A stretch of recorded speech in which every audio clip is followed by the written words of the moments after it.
अस्सलाम वालेकुम। आज की हमारी लैब है लैब एक्सपेरिमेंट नंबर 7 और RLC एक्सेप्टर सर्किट। अच्छा, इस सर्किट के अंदर जो है हम इसकी दो चीज़ें हम लेंगे, एक RLC सर्किट ट्रेनर लेंगे और दूसरा function generator.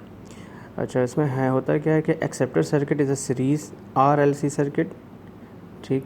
It is called acceptor circuit because it accepts maximum current at circuits at certain frequency called the resonant frequency, or in other words it offer minimum impedance at resonant frequency। अच्छा, तो circuit के अंदर हम बता देते हैं, जैसे ये है हमारे पास रजिस्टर लगा हुआ है, ये कैपेसिटर लगा हुआ है, ये हमारे पास इंडक्टर लगा हुआ है, ये माइक्रो एम्पियर मीटर है और ये हम यहाँ से फंक्शन जनरेटर से AC सिग्नल देंगे। ठीक है, होगा क्या इसके अंदर, इस सर्किट के अंदर हम सबसे पहले एक सर्टेन फ्रीक्वेंसी हम इसको देंगे 6 किलोहर्ट्ज़, और 6 किलोहर्ट्ज़ पे जब हम फ्रीक्वेंसी देंगे और जब वो साइन वेव पर बनेगी तो उसकी जो, एक मैं थ्योरी पे आपको यहाँ से समझा देता हूँ। जैसे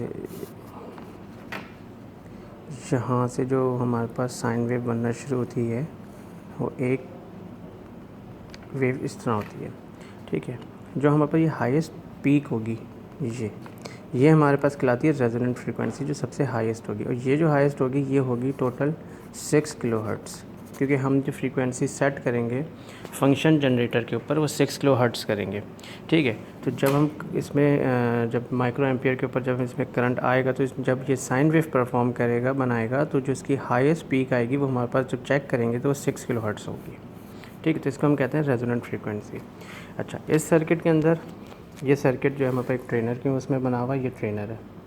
ये देखें हमारे पास जो सर्किट जिस तरह बना हुआ है, ये माइक्रो एम्पियर मीटर ये रहा, फिर उसके बाद रजिस्टर लगा हुआ है, कैपेसिटर, इंडक्टर।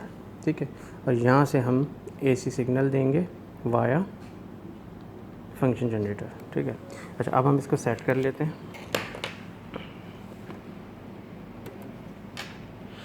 ये तार लगा दिए,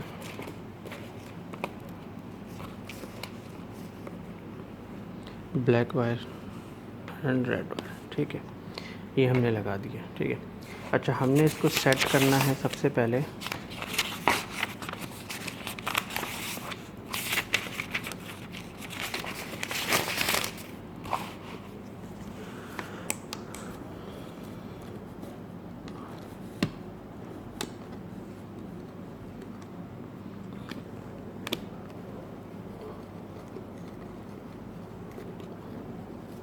ठीक है।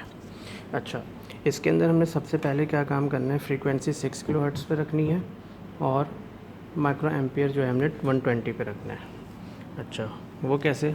अच्छा, सबसे पहले तो हम इसको यहाँ पर 6 किलोहर्ट्ज़ के लिए सबसे पहले हम फ्रीक्वेंसी सेट करेंगे।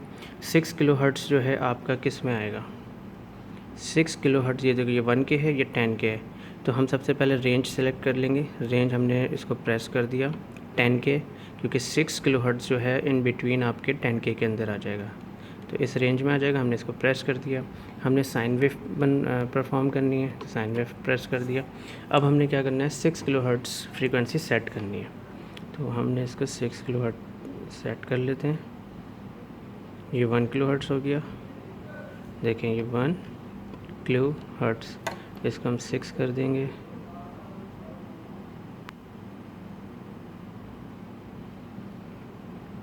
Near by 6 kilohertz. ठीक है, 6 किलोहर्ट्ज़ हो गया। अब हम इसका जो एम्पलीट्यूड है वो हमने रखना है 120 माइक्रो एम्पियर।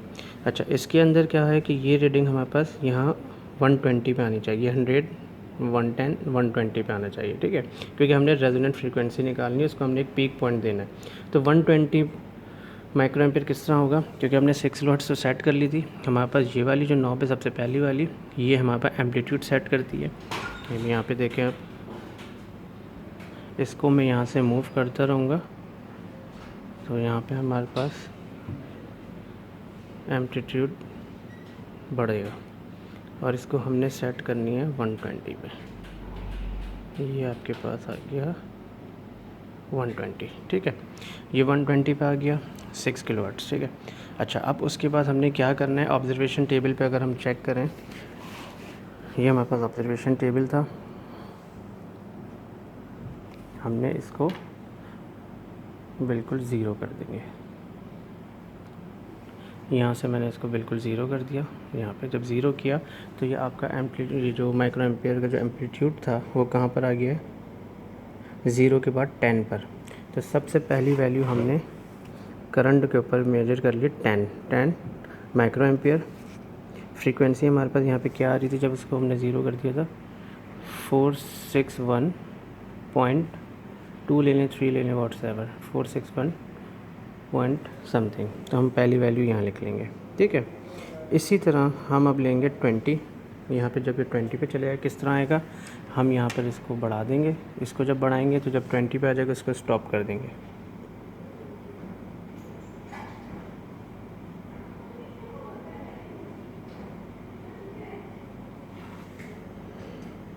ये हमारे पास 20 पे आ गया।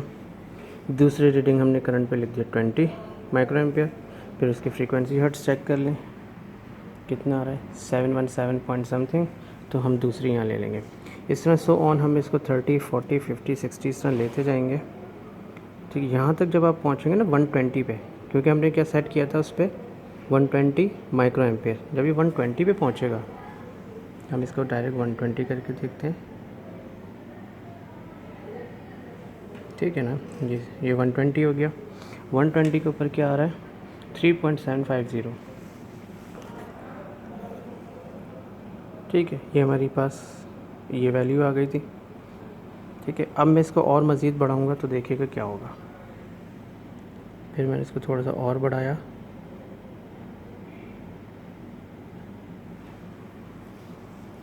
फिर भी 120 था, लेकिन फ्रीक्वेंसी हमारी मज़ीद बढ़ती जा रही थी, वो ले लिया। अब मैं इसको और मज़ीद बढ़ाऊंगा, इसको फ्रीक्वेंसी को। जब मैंने इसको और बढ़ाया तो बल्कि ये बढ़ने के बजाय कम होने लग गया। तो हमने इसको फिर एक पॉइंट नीचे किया, 110 पे कर दिया। ये आ गया मैं 110 किया तो वहाँ पे देखें फ्रीक्वेंसी बढ़ती जा रही है। फिर मैंने मज़ीद और फ्रीक्वेंसी इतनी बढ़ाई कि वो तकरीबन 1 पॉइंट और ड्रॉप हो जाए। तो ये 100 पे आ गया,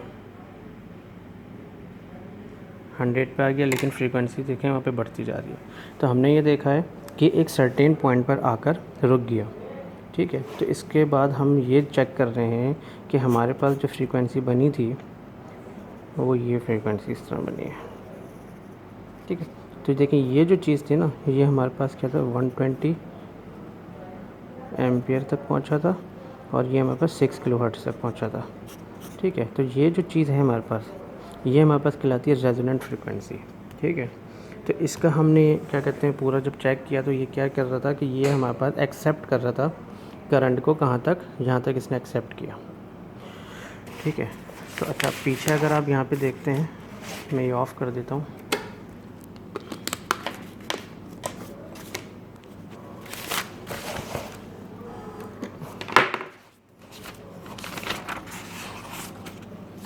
ठीक है, हमने जो चेक किया था कि वो जो हमारे पास साइन वेव्स बनी है वो सिर्फ यहाँ तक बनी है 6 किलोहर्ट्ज़, और उसके बाद फिर दोबारा से डाउन हो गई। ये हमारे पास अपवर्ड था, ये हमारा अप है, ये डाउन है।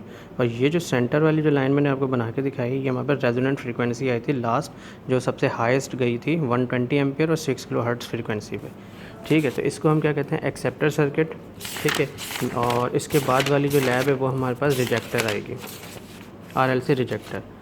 वो भी सेम है, लेकिन वो हम नेक्स्ट लैब में करेंगे कि वो क्या काम करती है। फ़र्क सिर्फ इतना होगा उसमें कि ये जो सर्किट बना हुआ था हमारे पास, ये सीरीज़ में था एक्सेप्टर, और जो हमारे पास रिजेक्टर होगा वो पैरेलल होगा। तो उसमें मैं बताऊंगा कि वो रिजेक्टर क्या काम करेगा, ठीक है। तो यहाँ तक हमने ये काम किया है। उसके बाद आपने ये जब लैब इंशाल्लाह जब होगी ऑन कैंपस तो फिर आप परफॉर्म भी करके देखिएगा, रिज़ल्ट भी खुद लीजिएगा और चेक भी कीजिएगा, ठीक है। थैंक यू, अल्लाह हाफ़िज़।